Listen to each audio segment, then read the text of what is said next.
അതേ സുഹൃത്തുക്കളെ, ക്യാപ്ഷനിൽ വായിച്ചത് സത്യമാണ്. ഷാനവാസിന് വട്ടായി. ഇപ്പൊ ലൈവില് കണ്ടൊരു കാര്യമാണ് കേട്ടോ. സാബുമാന്റെ കൂടെ ആ ഊഞ്ഞാലിലിരുന്ന് ഷാനവാസ് കുറച്ച് കാര്യങ്ങൾ പറയുന്നുണ്ട്. സാബുമാനെ, നീ എല്ലാവരെയും സസൂക്ഷ്മം വീക്ഷിക്കണം. വെയില് രാവിലെ തുടങ്ങിക്കഴിയുമ്പോ തൊട്ട് തുടങ്ങിയാണ് അനീഷിന്റെ പ്രശ്നം. അനീഷ് സുപ്രഭാതം കേൾക്കുന്നുണ്ടോ ബിഗ് ബോസ്, കാണുന്നുണ്ടോ ബിഗ് ബോസ് എന്നൊക്കെ പറഞ്ഞ് ഫുൾ പ്രശ്നങ്ങളാണ്. അത് ബിഗ് ബോസ് കാണുന്നില്ലേ, പിന്നെ എങ്ങനെയാണ് കാണാതെ എങ്ങനെയാ റെസ്പോണ്ട് ചെയ്യുന്നത്? ഇപ്പൊ സാബുമാൻ ചോദിക്കുന്നു, ബിഗ് ബോസിനെ മണ്ടനാക്കുവാണോ പൊട്ടനാക്കുവാണോ എന്ന് ചോദിക്കുന്നുണ്ട്.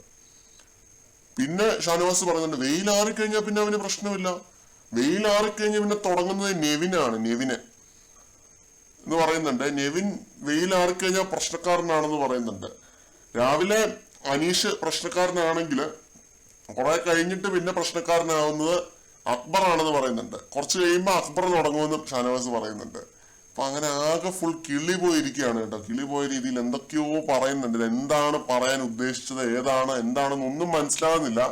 ഇത് സാബുമാൻ എന്തൊക്കെയോ മനസ്സിലായ പോലെ ഇരിക്കുന്നുണ്ട്. നിങ്ങളുമായിട്ടുള്ള ബന്ധം കുറച്ച് നേരത്തെ തുടങ്ങേണ്ടതായിരുന്നു എന്നൊക്കെ സാബുമാൻ പറയുന്നുണ്ട്. എന്തൊക്കെയോ ഇരുന്ന് പറയുന്നു.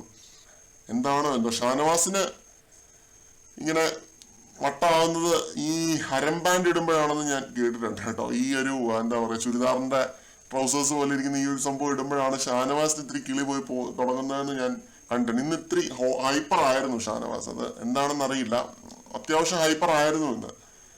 നല്ല രീതിയിൽ തന്നെ കിളി പോയിരിക്കുകയാണെന്നാണ് തോന്നുന്നത്. ഇനി ഫിനാലെ ഒന്നും കഴിയാതെ ഷാനവാസിനെ പോയ കിളിയൊന്നും തിരിച്ചു വരുമെന്ന് തോന്നുന്നില്ല. എന്തായാലും ഇതൊക്കെയാണ് സംഭവം. സസൂക്ഷ്മം വീക്ഷിക്കണം എല്ലാവരെയും. ഇനിയും സസൂക്ഷ്മം വീക്ഷിക്കാനായിട്ട് ഇരിക്കുന്നു സാബുമാനെ. സസൂക്ഷ്മം വീക്ഷിക്കണം. കൂടുതൽ അപ്ഡേറ്റ്സ് ആയിട്ട് വീണ്ടും കാണാം.